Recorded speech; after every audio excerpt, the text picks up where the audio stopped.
I stand before the full-length mirror, white silk and lace clinging to me like a second skin, wondering if every bride feels this way on her wedding day, like she's slipped into someone else's story. My name's Margaret, Maggie to most, and in 3 hours I'm supposed to marry Ethan Carter, the man of my dreams. The dress is perfect, ivory waves cascading to the floor, the veil a soft cloud framing my face. But my stomach twists, a knot I can't untie. My reflection stares back, wide-eyed and pale, and I wonder if that's excitement or something else, something heavier. Claire bursts in, my older sister, all energy and sharp edges. "You look perfect," she gushes, adjusting my train for what feels like the 100th time. Her hands flutter over the fabric, tugging here, smoothing there.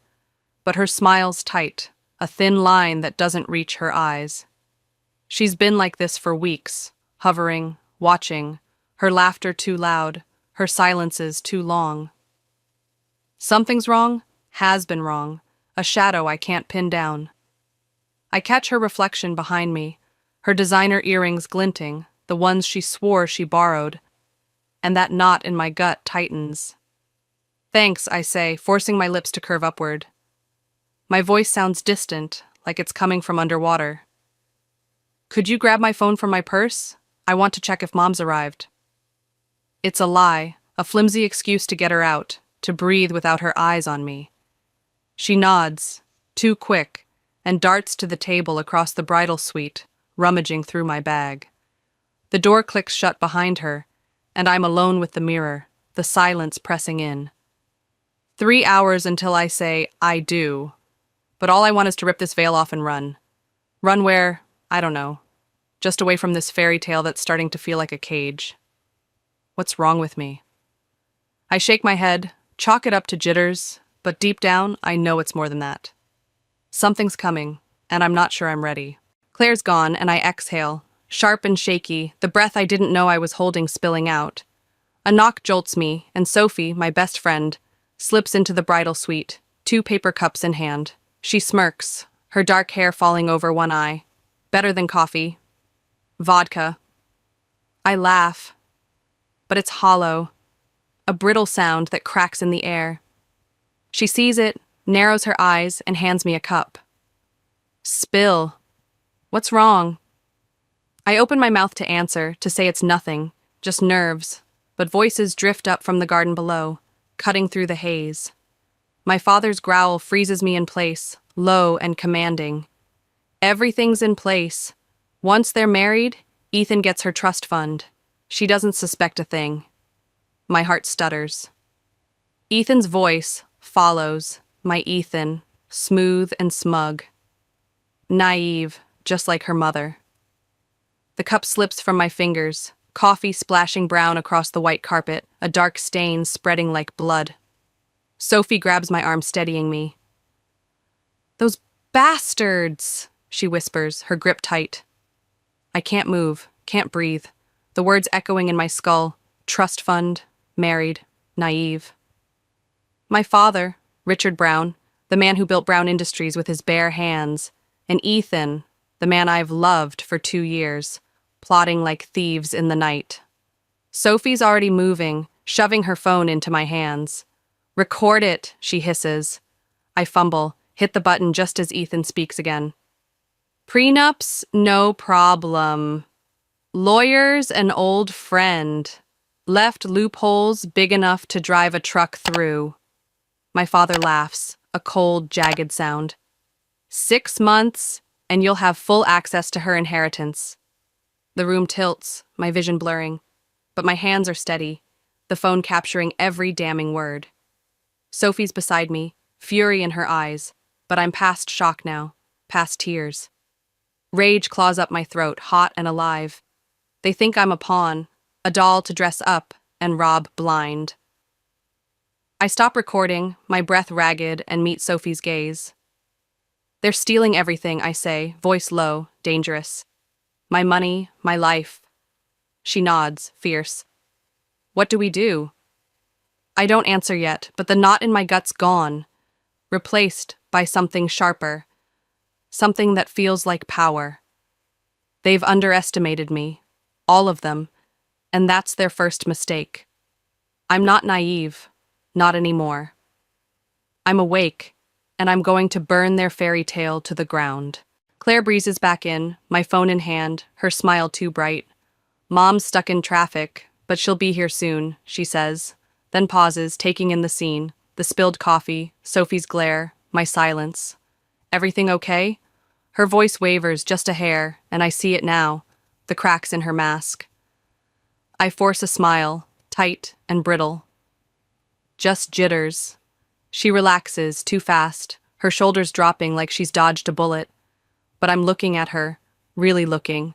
The earrings she shouldn't afford, the bridesmaid dress she insisted on, designer and custom, way beyond her salary. Pieces click into place, a lock sliding shut.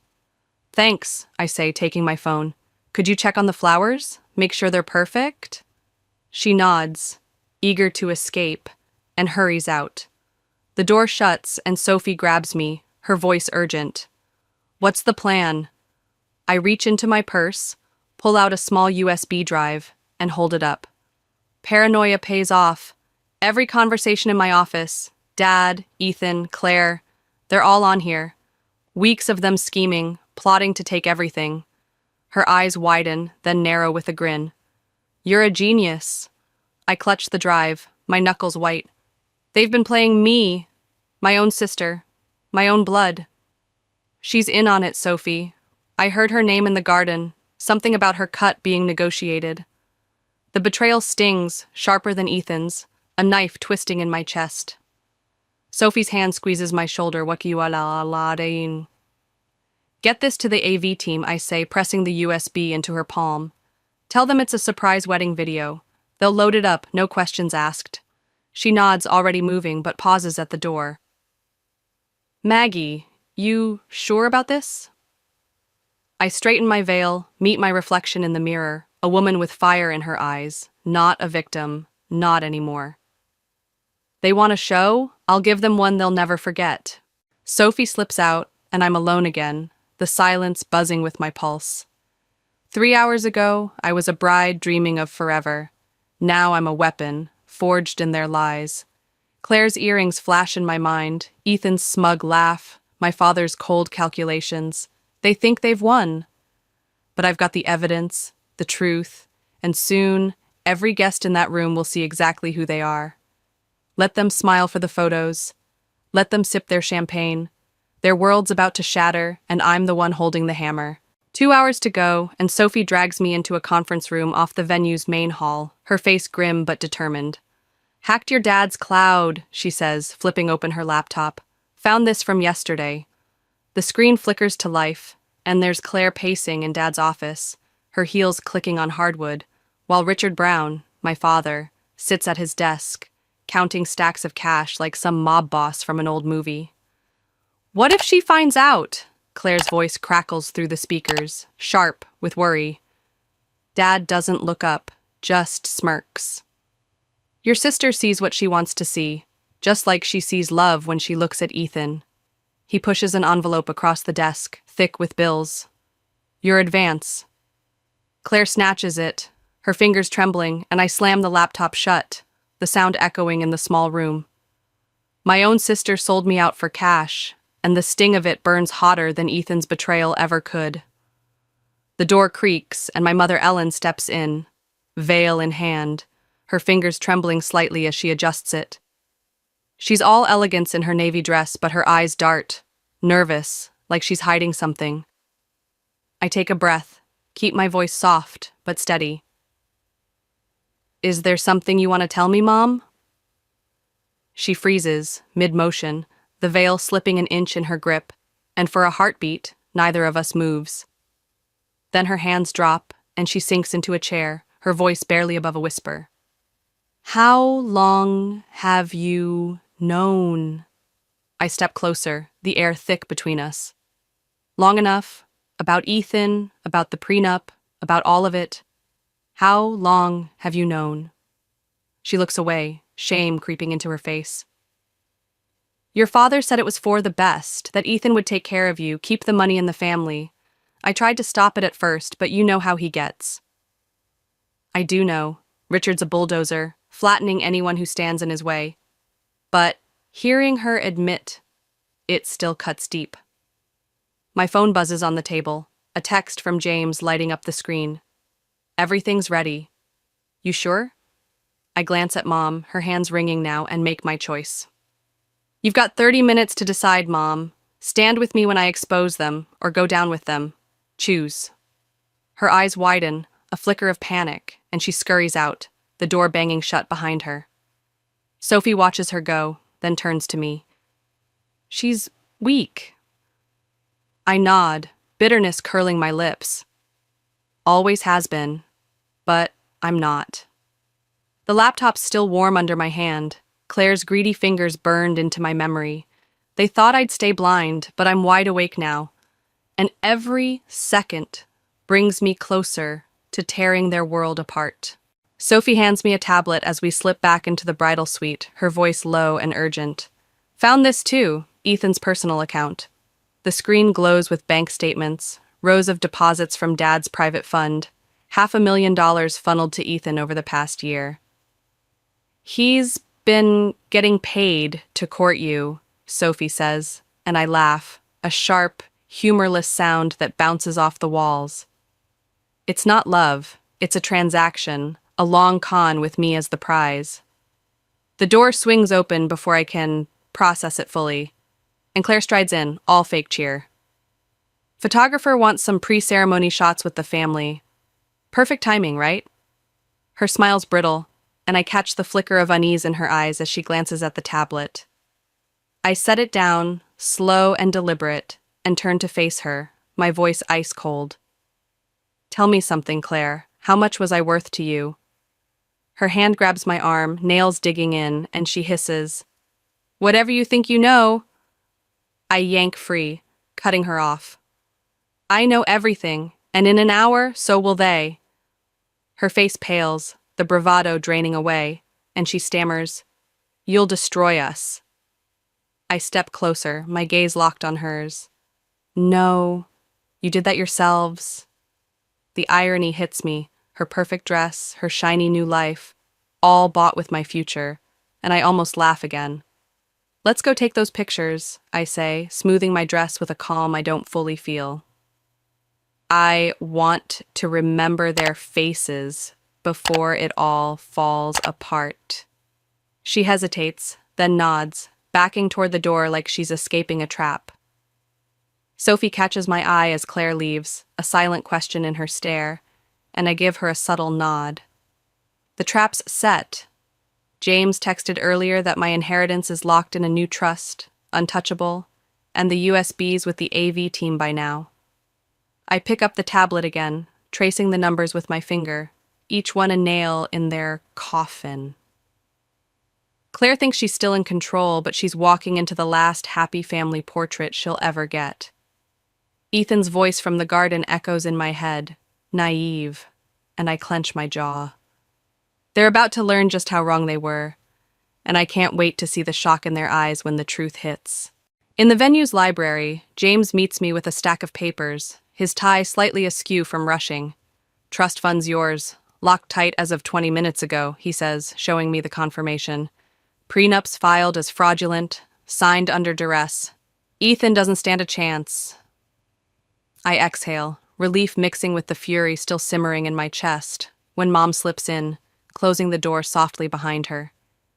She's clutching bank statements, her hands steady now, and she meets my eyes with something new.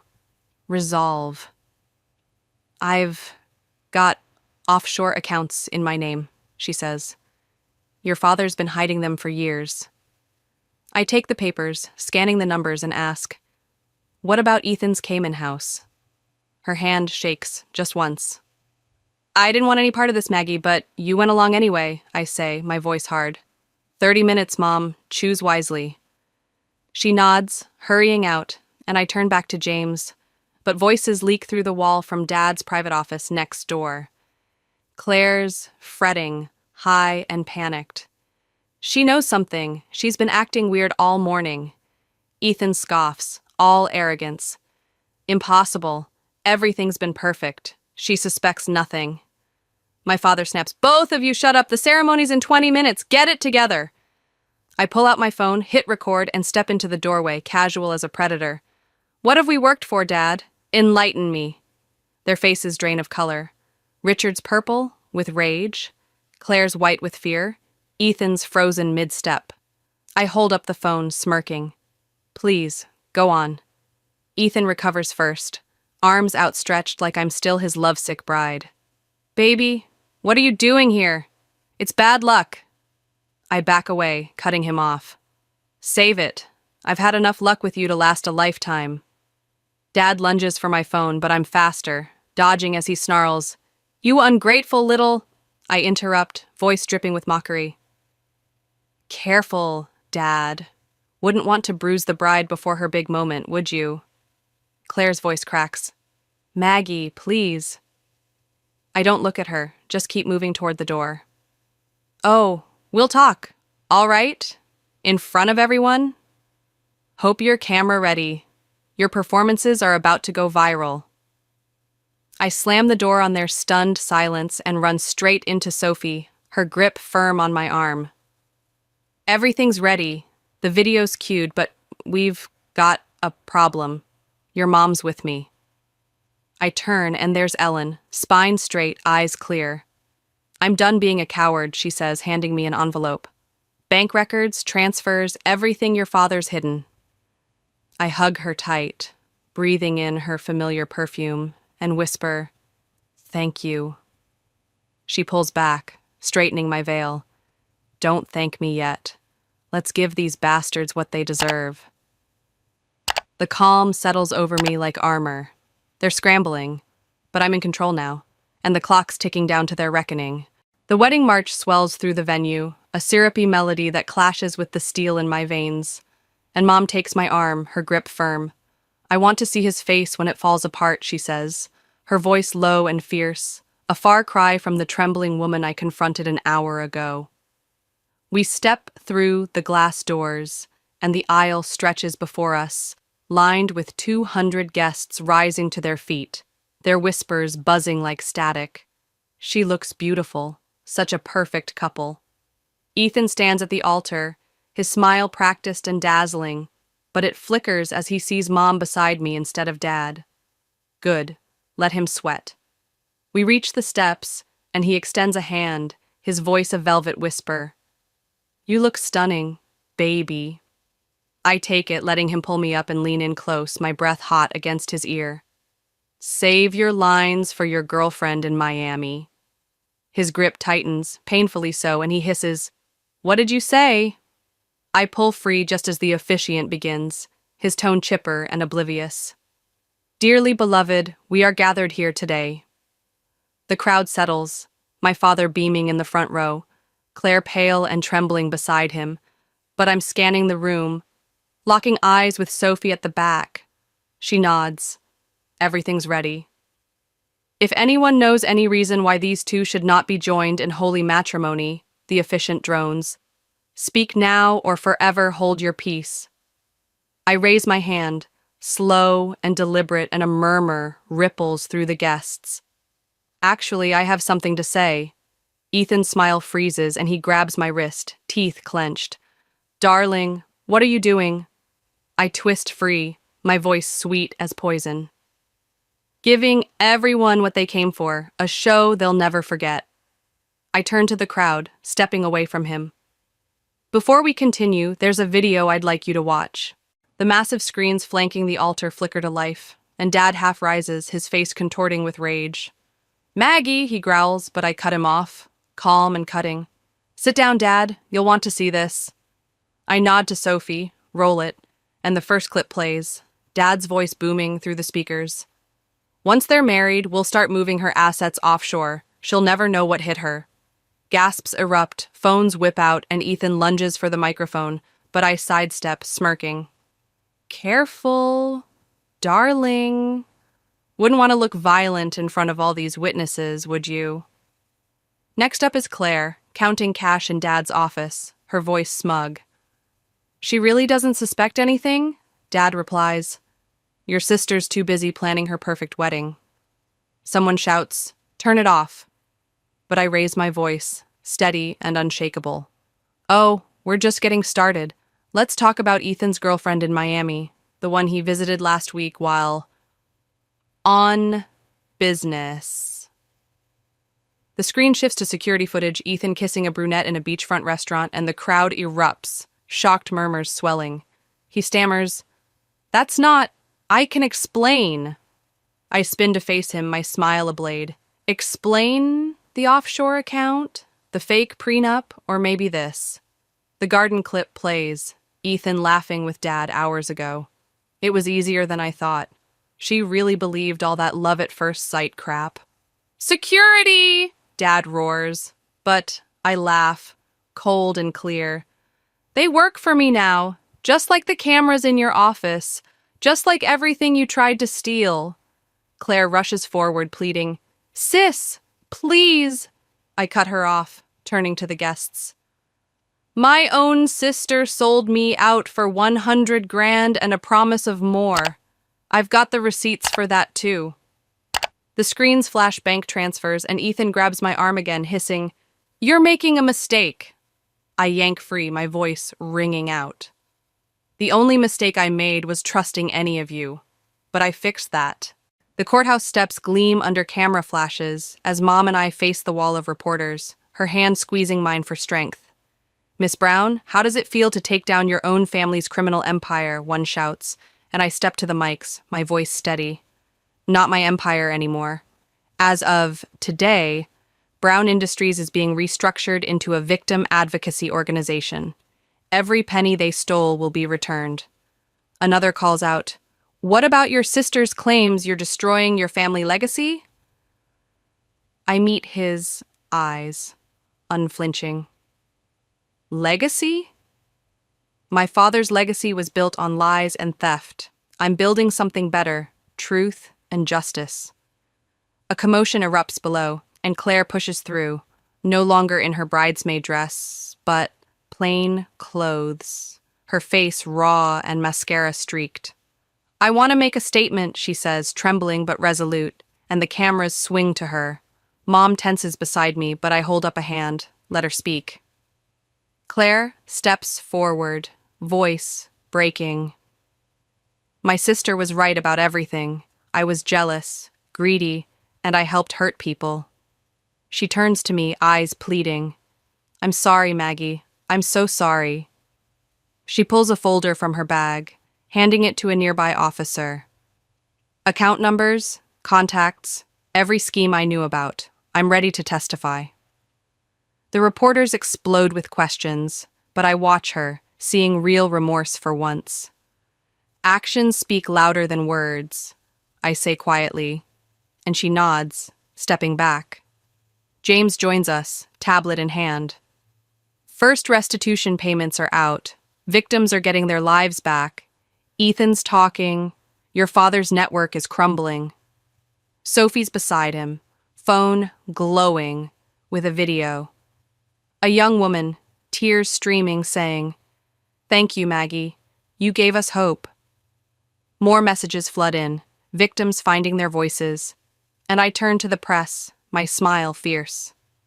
This is bigger than me now. It's about everyone who's been told to stay quiet to protect powerful men's reputations. My message? Stand up, speak out, document everything, and never let anyone steal your power. Claire steps closer, tentative. "I want to help. Really help. Work with the victims. Show them they're not alone." I study her, the sister who betrayed me, now humbled. "You'll have to earn their trust, and mine." She nods, determined. "I know, I'm ready to try." Mom wraps an arm around us both, her voice soft. "We all are." The sun dips lower, casting long shadows, and I feel the shift. This isn't just my fight anymore. It's a reckoning for every silenced voice, and I've lit the match. The sun sets behind the courthouse, painting the sky in shades of purple and gold, and reporters swarm as Sophie jingles her car keys, grinning. "Ready to go?" I look at Mom, standing tall and strong beside me, at Claire, humbled but trying, and at the crowd of supporters below.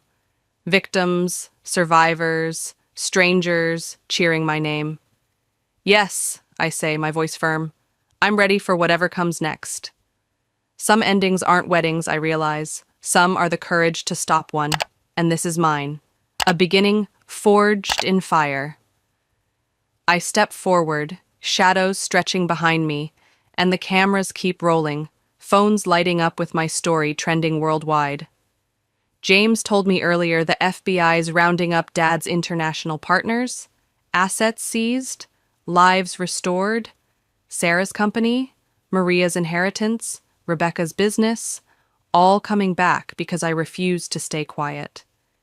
Ethan's in a cell, singing to save himself, and Dad's facing decades, his empire ash. Claire's testimony will seal it, her first step toward redemption, and Mom's strength anchors us, a quiet force I never knew she had. The weight's gone, replaced by something lighter, something real. Power, not the kind they tried to steal, but the kind you earn by standing up and saying no more. Sophie links her arm through mine, and we push through the crowd, voices shouting questions I'll answer later. They're calling you the runaway bride who fought back, she says, laughing, and I grin, a real one this time. I didn't run, I stood my ground. Mom's eyes shine with pride, and Claire trails behind, silent but present, a fragile thread we might mend someday. The world's watching, and I'm just getting started, starting a revolution of truth-tellers, of people who won't bow to shame. I climb into the car, the horizon wide and open, and for the first time in years, I'm not a bride, not a victim, just Maggie Brown, free and unstoppable. What does it feel like when the ground beneath you crumbles, not with a roar, but with the soft clink of a crystal wine glass shattering on a walnut table? I learned that answer on a November evening, my breath catching as 24 pairs of eyes turned toward me, their curiosity sharpened by a glint of satisfaction. I'm Audrey, 28 years old, an artist whose dreams of paint and canvas were mocked as childish by the family I'd married into. That Thanksgiving dinner at the Harrington estate wasn't just a meal. It was an ambush, a stage set for my public unraveling. Yet in the splintered glass and the blood on my palm, I found something they never expected. The first spark of a fire they couldn't extinguish. The Harrington estate loomed on its 10-acre lot, a monument to wealth with its ivy-clad brick and 800-square-foot dining room glowing under a chandelier's prismed light.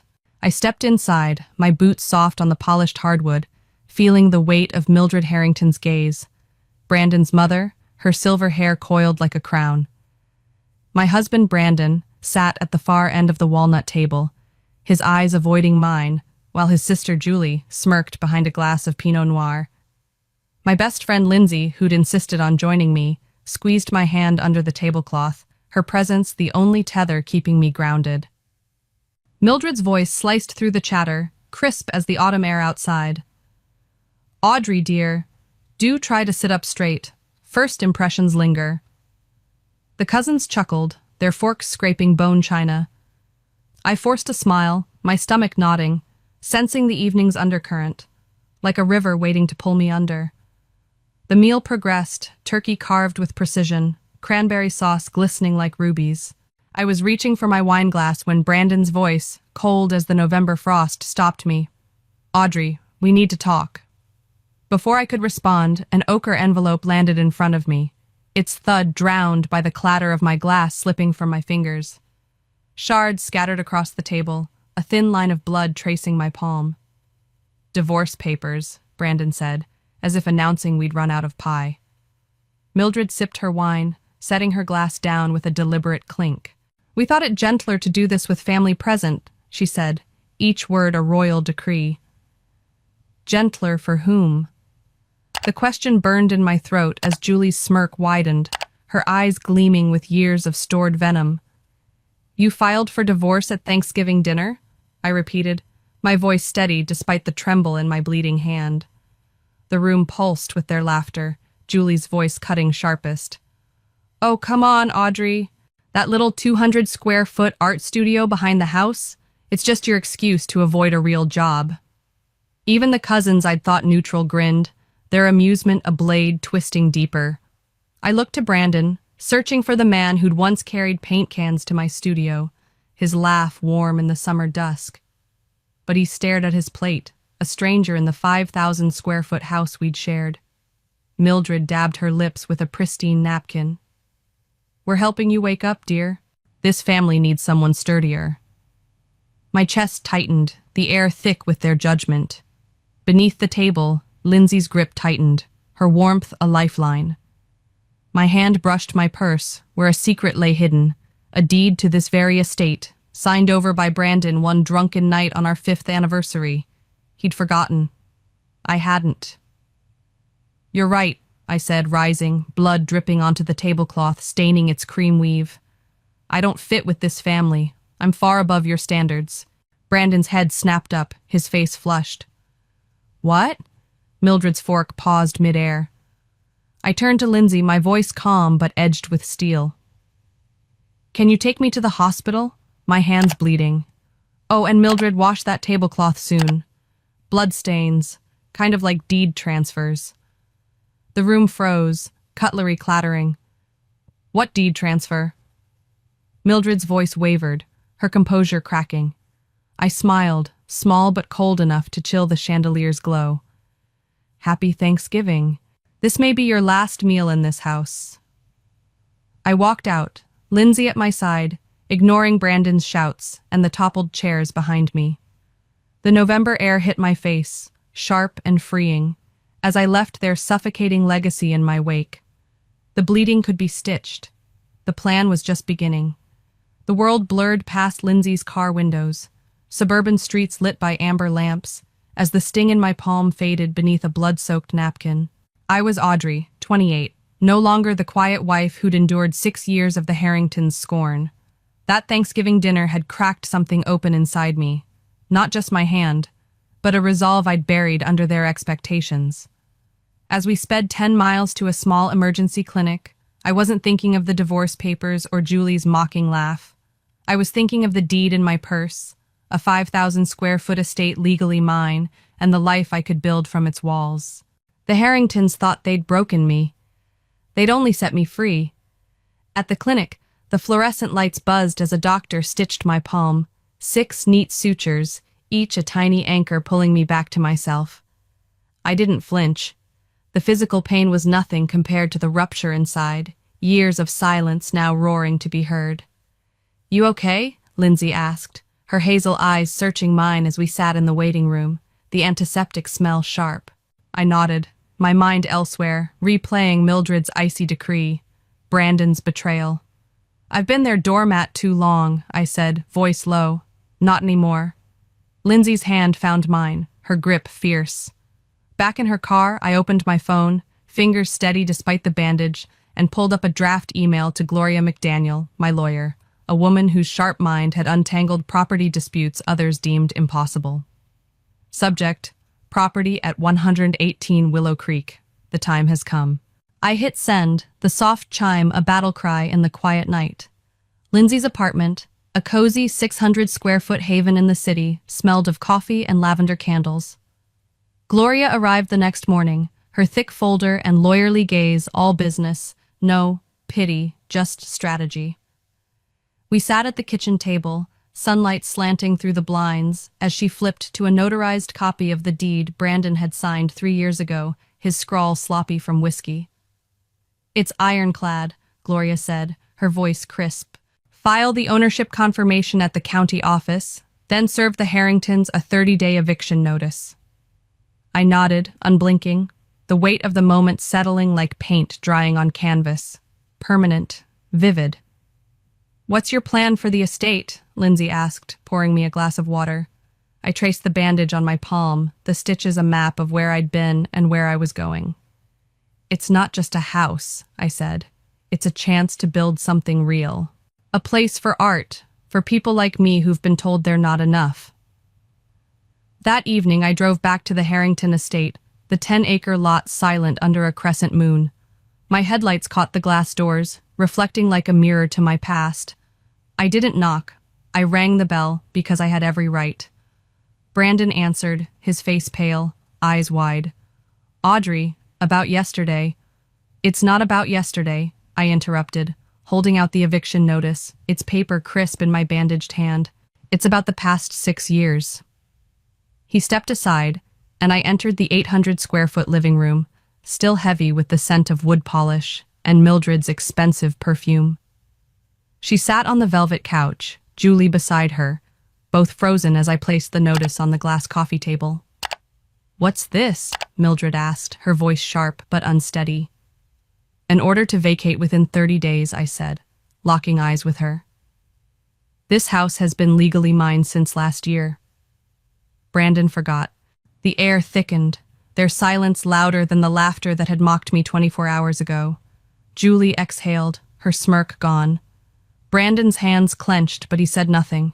Mildred's fingers tightened around her teacup, the porcelain clinking faintly. "You can't do this," she said, but her tone lacked its usual command. "I already have," I replied, my voice steady as the hardwood beneath my feet. "I don't plan to kick anyone out yet. But if you thought you could push me out of my own life and keep living here, read that notice carefully."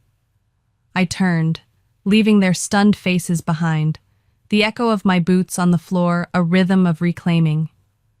Outside, the night air was cold, but my chest felt lighter, as if I'd shed a skin I'd worn too long. The Harringtons could fight, but the deed was mine, and so was the future.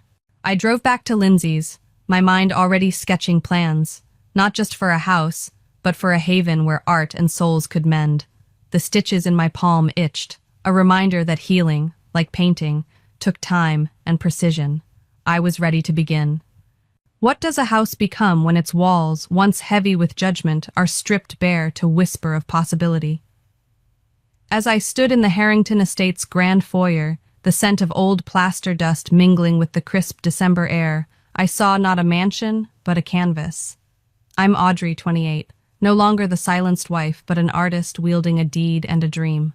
The eviction notice I'd served the Harringtons was just the beginning. Now, I was reshaping their legacy into the haven, a sanctuary for art deemed unworthy, much like I'd been. With each blueprint I unrolled, I wasn't just rebuilding a 10-acre estate. I was reconstructing myself, stroke by deliberate stroke. Back at Lindsay's apartment, I pored over sketches I'd hidden for years, plans for a 2,000-square-foot gallery where rejected paintings could find refuge. The idea had sparked in college, nurtured in my 200-square-foot backyard studio while Brandon slept, oblivious. Lindsay leaned over my shoulder, her coffee mug steaming. "This place could be more than a house, Audrey. A real gallery, light, air, freedom." Her words ignited something fierce in me. I thought of Professor Bennett, my restoration mentor, whose deep voice and tales of lost Renaissance works had fueled my nights of secret study. While Brandon assumed I was at yoga, I'd been 30 miles away, learning to mend cracked canvases. I dialed his number. "Professor Bennett, it's time," I said, my voice steady. He chuckled, the sound warm through the phone. "I've been waiting for this call." 3 days later, I stepped into Bennett's studio, a haven of exposed brick and linseed oil, sunlight slanting through 12-foot windows. A half-restored portrait lay on the table, its subject's eyes emerging from centuries of grime. "Right on time," Bennett said, removing his goggles, his silver hair catching the light. I spread my design across the table, the estate's grand hall as a sky-lit gallery, side rooms for a restoration studio and classrooms, an exhibition space for artists ignored by elite circles. "It's called the Haven," I said, tracing the sketch, "a place where art is brought back to life." Bennett's brow furrowed, then softened, a spark in his eyes. "You're building a home for what others discard," he said. "I was one of those things once." His hand rested briefly on my shoulder, a silent pact. We mapped the renovation, his expertise grounding my vision in logistics. Timber for beams, permits for skylights, and funding from art grants. By mid-December, the estate hummed with change. Construction crews tore down Mildred's gaudy wallpaper, exposing raw walls that smelled of possibility. Heavy armchairs, once dubbed French heritage, were hauled from the 800-square-foot living room, their absence a liberation. I stood amid the dust, blueprint in hand, directing workers like a conductor shaping a symphony. Lindsay arrived, her boots crunching debris, and handed me a coffee. "This place is already breathing differently," she said. I nodded, envisioning the gallery's future, canvases glowing under natural light, artists finding their voice. That afternoon, I drafted a press release. A mansion, once a symbol of rigid tradition, will become the haven, a sanctuary for rejected art. I sent it to local papers, art blogs, anyone who'd listen. The response was swift. An indie magazine requested an interview, a Chicago collector offered funding, and then a shock. An email from the Smithsonian Conservation Center inviting collaboration on my open-access restoration model. 3 years ago, they'd rejected my internship applications. Now, they wanted to learn from me. As dusk fell, I walked the estate's half-acre garden, the air sharp with pine. The glass doors, once a barrier to my belonging, now reflected my silhouette, taller, surer. The haven wasn't just a project. It was my defiance made tangible, a proof that beauty could rise from scorn. I clutched my phone, rereading the Smithsonian's email, and felt the weight of my 28 years shift. Not a burden, but a foundation. The Harringtons could cling to their fading power, but I was building something they'd never understand. A legacy of healing, one brushstroke at a time. Can a single piece of paper, a floor plan stamped and signed, silence a family's arrogance? I learned it could, standing on the porch of the Harrington estate, now my domain, as Brandon's bloodshot eyes met mine. I'm Audrey, 28, the artist they mocked, now the owner of their 5,000-square-foot legacy. January's chill seeped through my coat, but my resolve burned hotter than the amber lights lining the 10-acre lot. The Harringtons thought they could reclaim what I'd transformed. They were about to learn that my voice, once stifled, was now a force they couldn't bend. Brandon arrived at 9 a.m., hands shoved in his overcoat pockets, his face drawn from sleepless nights or the weight of his missteps. Marcus, my security guard, had radioed from the 12-foot iron gate, and I'd allowed Brandon only to the outdoor guest area, a 300-square-foot patio of stone and ivy. "Thanks for seeing me," he said, his voice deeper, strained. "You have 5 minutes," I replied, arms crossed, the bandage gone from my palm, but its scar a quiet reminder. He swallowed hard. "Julie's pregnant. We plan to move back this spring. This house, it's been ours for 4 generations. Her child should be born here, to carry the tradition." I raised an eyebrow, the irony sharp. "You want that child raised where Julie laughed at my first painting? Where your mother made me weed the half-acre garden to prove I was a proper wife?" His silence was answer enough. I pulled the Haven's floor plan from my coat, city-stamped, its lines detailing galleries and studios. "This is a community art center now, Brandon. Funded, legal, opening next month. You don't get to rewrite my story." He flipped through the pages, his jaw tightening, then looked up. "My mother won't let this happen." I smiled, not with warmth, but with certainty. "Your mother no longer has a say." I left him there, the wind carrying his unspoken protests. That afternoon, Mildred's voice crackled through my phone, sharp as ever, demanding a meeting. "I'm not obligated to meet you, Mrs. Harrington," I said, standing in the estate's 1,000-square-foot studio, checking new lighting fixtures. "You don't grasp the consequences," she snapped, a rare urgency beneath her tone. "This family has influence. You won't find peace dismantling our tradition." I pictured her in her black cashmere coat, gesturing at Marcus through the gate's security camera. He'd held firm. "Miss Audrey doesn't take unscheduled visitors." I spoke evenly. "I'm not dismantling tradition, I'm building a new one, human, open, free of disdain." I hung up, her words dissolving like frost in sunlight. The next day, Mildred appeared at the gate, her presence caught on the monitor as I worked in the studio, paint smudging my hands. Marcus's voice buzzed through the radio. "She's requesting entry." I watched her stare into the camera, her eyes burning with a fury I'd once feared. Now, I stood before the screen, unflinching, the woman who held the key to a 10-acre empire she'd ruled. "Tell her to use the Dropbox for documents," I said. She left, defeated by a gate I controlled. That evening, their lawyer emailed an offer, twice the estate's market value. I replied with one sentence, "I'm not interested in money. I'm interested in the purpose." The Haven's walls, now bare and primed for paint, hummed with that purpose. Each nail driven, each beam raised, was a note in a symphony I conducted. The Harringtons could rage, but I was no longer their audience. I was the composer, and my song was just beginning. What does it mean to hold a key, not just to a gate, but to someone else's redemption? As I stood in the 1,000-square-foot studio of the Harrington estate, now my haven, the scent of fresh paint curling through the air, I faced a choice sharper than any blade. I'm Audrey, 28, the artist who'd turned a 10-acre monument of scorn into a beacon for broken art. The Harringtons' attempts to reclaim this place had failed, their influence fading like old varnish. Yet, when Julie and Mildred, stripped of their pride, came seeking mercy, I found a strength I hadn't expected, not in defiance, but in the quiet power of forgiveness, offered not for them, but for the freedom it gave me. Late January brought a call that stopped my brush mid-stroke. Julie's voice, thin and cracked, came through my phone as I stood in the estate's half-acre garden, frost crunching under my boots. "Audrey, I have nowhere to go," she said, choking on the words. "Brandon's cut me off, Mother's subpoenaed, and I'm about to give birth." I gripped the phone, memories flashing, her mocking smile when I unveiled my first painting, her laughter at Mildred's barbs. "I'm not asking for much," she continued. "Just a guest room until the baby comes.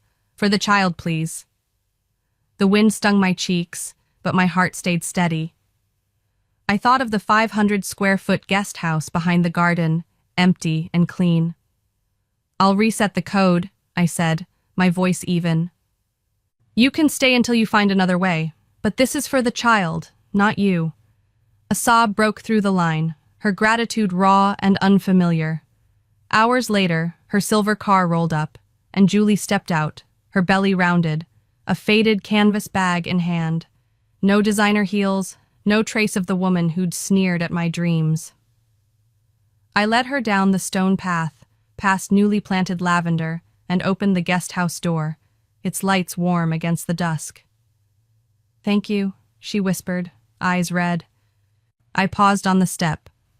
"No one should be defined forever by their mistakes," I said, turning away, leaving her to her new beginning. Days later, a figure appeared at the gate, caught on the security monitor as I adjusted a canvas in the studio. Mildred Harrington, her silver hair tied back, cradled a wrapped painting, her cashmere coat replaced by a simple sweater. Marcus radioed, "She's alone, Miss Audrey." I led her into the 300-square-foot reception room, where she unwrapped a faded portrait, a young woman with curled hair, its colors dulled, cracks webbing the surface. "My mother," Mildred said softly, "hidden in the attic for 30 years. Her eyes met mine, no longer icy. "I wronged you, Audrey. I dismissed your art, pushed you out. When everything fell apart, I saw only what was honest stood firm." I sat across from her, tracing a crack on the frame. "I can restore this," I said.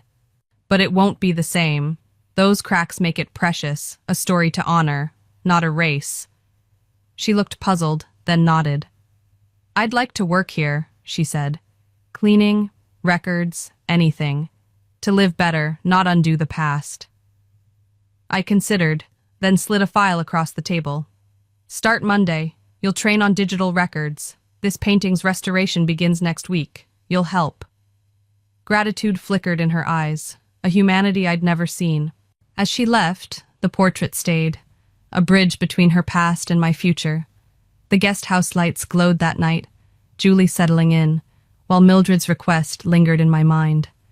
I stood in the studio, sketching a new piece, shards of glass forming butterfly wings, a symbol of flight from fracture. Forgiveness wasn't for their comfort, it was my release, a way to paint over pain without erasing its truth. The Haven's walls, now primed for art, held that promise. Redemption wasn't erasure, but transformation, one careful stroke at a time. What does victory look like when it's not revenge, but a room filled with light, where broken things find voice?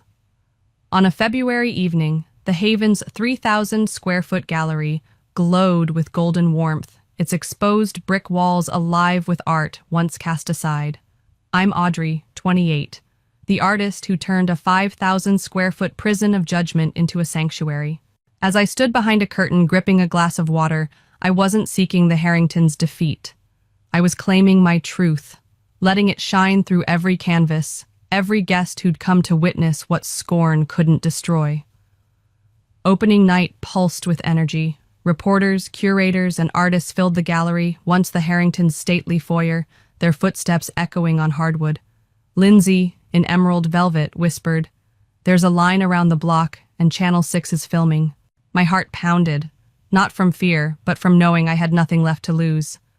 At 8 p.m., a chime signaled my speech. I stepped into the spotlight, the wooden podium steady under my hands. "Thank you for coming," I began, my voice clear. "This place once held silence and judgment. Tonight it's a home for stories, real, unapologetic."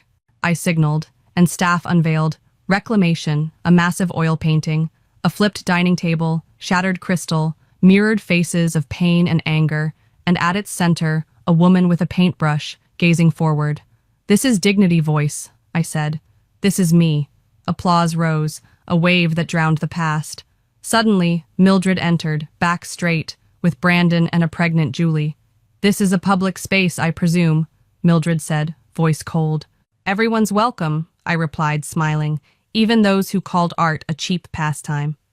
Her retort was cut off by a curator's voice. "We're considering this for next year's exhibit, Women and the Voice." The crowd clapped and Mildred's purse clutched tighter, her family fading into the shadows. Days later, my phone buzzed in the studio. Lindsay's voice urgent. "Channel 9 now." A headline scrolled, "Harrington Capital under investigation, millions missing." The anchor detailed Mildred and Brandon's suspected fraud, leveraging properties, including, once, this estate. My lawyer Gloria called next. "Your deed filing saved the haven from seizure," she said. I exhaled, watching students in the half-acre garden prepare for a restoration class. Brandon was cooperating, blaming Mildred. Julie stayed in the guest house, studying antique paintings. In the 1,000-square-foot studio, I worked with Francisco, brushing varnish from Mildred's mother's portrait.